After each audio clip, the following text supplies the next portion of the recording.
রাষ্ট্রযন্ত্র আমাদেরকে সহযোগিতা করবে, এটাই হলো আমাদের সংবিধানের নিয়ম এবং এটাই হলো সংবিধানের বিধান।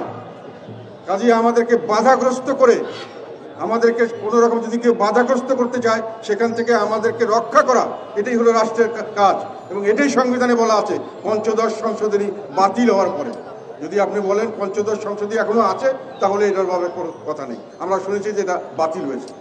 সেটা প্রথম কথা, যে সেখানে আমাদের যেখানে জায়গায় আমরা শুধু একটা অহিংসভাবে আমাদের প্রতিষ্ঠা বার্ষিকী পালন করব, এখানে কারো কিছু বলার থাকতে পারে না। আমরা একটা নিবন্ধিত রাজনৈতিক দল, আমরা কোনো ইলিগাল সংগঠন নই। আমরা সবসময় প্রায় 39 বছর থেকে সবসময় ছিলাম জনগণের পাশে, সবসময় জনগণের সঙ্গে ছিলাম এবং এখনও আছে এবং জনগণ আমাদের সঙ্গে আছে। আমাদের ভোট কম আছে তা নয়। কাজে আমরা এই ধরনের একটি দলকে শুধু হুমকির জন্য, যদি কেউ হুমকি দিয়ে থাকে, আমাদেরকে প্রোটেকশন দেওয়া সরকারের দায়িত্ব ছিল, রাষ্ট্রের দায়িত্ব ছিল। আমি মনে করি রাষ্ট্র এই দায়িত্বটি সঠিকভাবে পালন করছেন না। এটা আমাদের জন্য দুঃখের বিষয়। আমাদের জাতীয় পার্টির ইতিহাস, আমাদের ঐতিহ্য, এটা হলো আমাদের নেতা আলহাজ হোসেন মোহাম্মদ এরশাদের 9 বছরের গণমুখী সংস্কার এবং উন্নয়নের রাজনীতি এবং পরবর্তীতে আমরা যে রাজনীতি করছি সেটাও আমাদের নেতা আলহাজ হোসেন মোহাম্মদ এরশাদের স্বপ্নের নূতন বাংলাদেশ গড়ার রাজনীতি। আজকের এই দিনে আমি গভীর শ্রদ্ধার সঙ্গে স্মরণ করছি আমাদের নেতা মরহুম আলহাজ হোসেন মোহাম্মদ এরশাদকে। উনি জনগণের প্রয়োজনে, জনগণের প্রত্যাশা অনুযায়ী ক্ষমতা গঠন করেছিলেন, ক্ষমতা নিয়েছিলেন এবং জনগণের প্রত্যাশা অনুযায়ী উনি দেশ চালিয়েছেন এবং তারপরে জনগণের প্রত্যাশা অনুযায়ী স্বেচ্ছায় পদত্যাগ করে চলে গেছেন। ওনাকে যত স্বৈরাচার বলা হয়, এটা সম্পূর্ণ অত্যন্ত একটি নোংরা, আমি মনে করি সঠিক বক্তব্য নয়। এই বক্তব্যটি সঠিক কোনো সময় ছিল না। উনি সবচেয়ে বেশি গণতন্ত্র মনা রাজনৈতিক নেতা বলে আমার বিশ্বাস। আমি বিশ্বাস করি যে ওনার মতো গণতান্ত্রিক মনা রাজনৈতিক নেতা বাংলাদেশে খুব কমই জন্মগ্রহণ করেছেন। উনি কোনো সময় সরকার জনগণের ইচ্ছার বাইরে কিছু করেননি। জনগণ যেটাতে খুশি হয় সেটাই উনি করেছেন।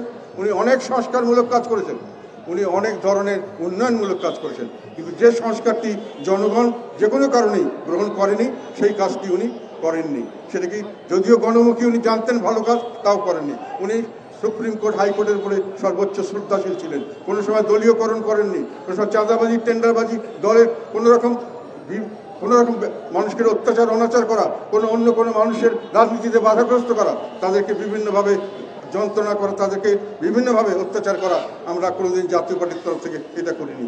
আমরা একটি মরুভূমির মধ্যে একটি সুন্দর মরুদ্যানের মতো সকলেকে আমরা আশ্রয় দিয়েছি, বিপদে আপদে সকলের পাশে দাঁড়িয়েছি এবং মানুষের ভালো করার চেষ্টা করেছি। আমরা কোনো সময় কাউকে ক্ষতি করার চেষ্টা করি নাই, আমরা দলীয়করণ করি নাই, আমরা বিভিন্নভাবে আমরা যে জনগণের অত্যাচার অনাচার করি নাই, আমরা মানুষের আঘাত ও অধিকারে কোনো সময় আঘাত করি নাই।